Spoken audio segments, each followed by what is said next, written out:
Une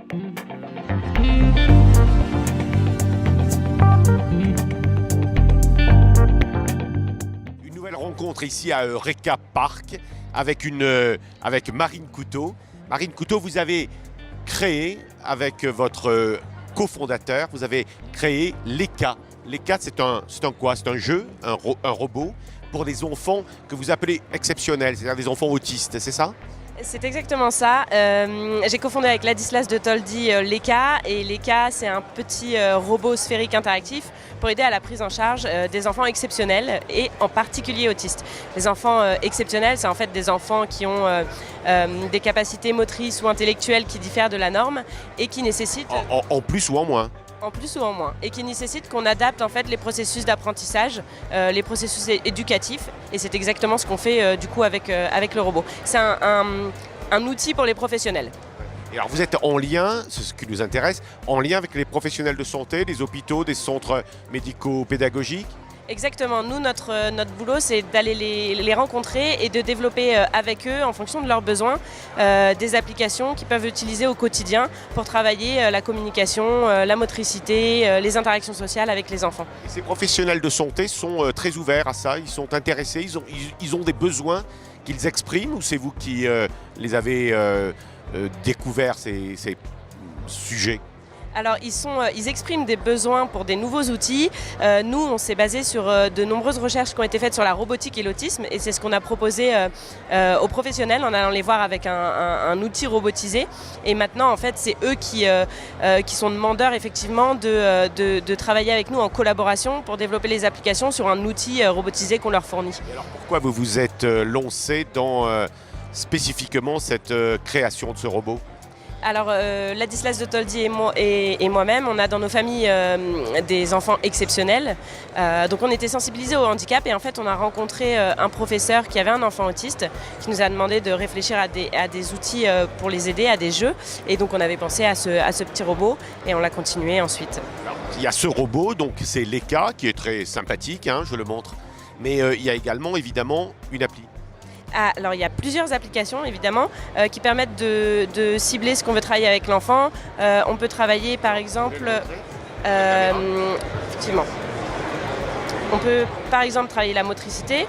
Là ça va faire une guidance visuelle, l'enfant doit en fait tourner le robot dans le même sens. Et en fait on a des renforçateurs qui sont programmés en fonction de ce qu'aime l'enfant. On peut immédiatement les lancer sur le robot.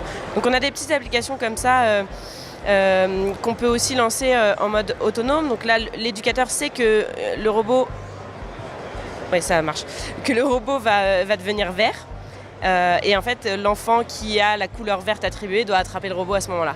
De la même manière, on peut lancer directement, attention, je vais tourner, un renforçateur. Alors, c'est un jeu ou c'est vraiment éducatif? Ça a une vraie vertu pédagogique, éducative? Effectivement, en fait, pour l'enfant, c'est un jeu, ça reste un jeu, et ça lui permet d'être motivé, engagé dans l'activité. Et pour le professionnel, c'est un outil. Et c'est un gros travail d'ingénierie, de conception?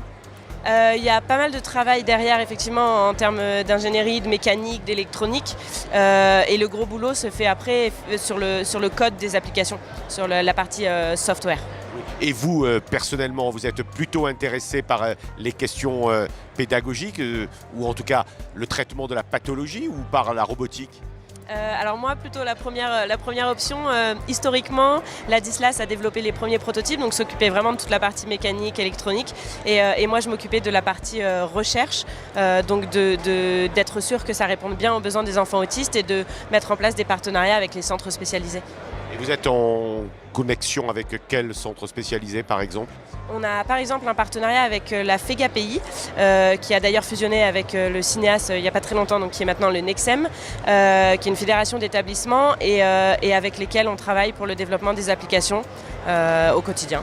Et vous avez déjà des résultats Alors on a fait plusieurs études qui étaient, la plus longue était sur 3 mois, mais c'est vrai qu'il faut pas mal de temps pour avoir des données qui soient exploitables, et donc du coup on a mené des études utilisateurs, mais on n'a pas de résultats en termes scientifiques encore. On a juste le retour des professionnels qui est très bon.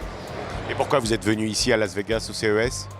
Alors on est venu pour avoir une visibilité aux États-Unis, parce que en France on est quand même un peu en retard dans certaines prises en charge des enfants autistes. Et donc on est venu aux États-Unis pour présenter ce qu'on faisait, pour avoir une visibilité et rencontrer des personnes qui pouvaient nous accompagner plus loin pour la commercialisation. Ça a marché, ça marche? Ça marche très bien, oui, on rencontre plein de gens. Et c'est la première fois que vous venez ici? Oui, c'est la première fois. Ouais. Bien, écoutez, merci en tout cas de cette rencontre. Et puis, écoutez, bonne chance.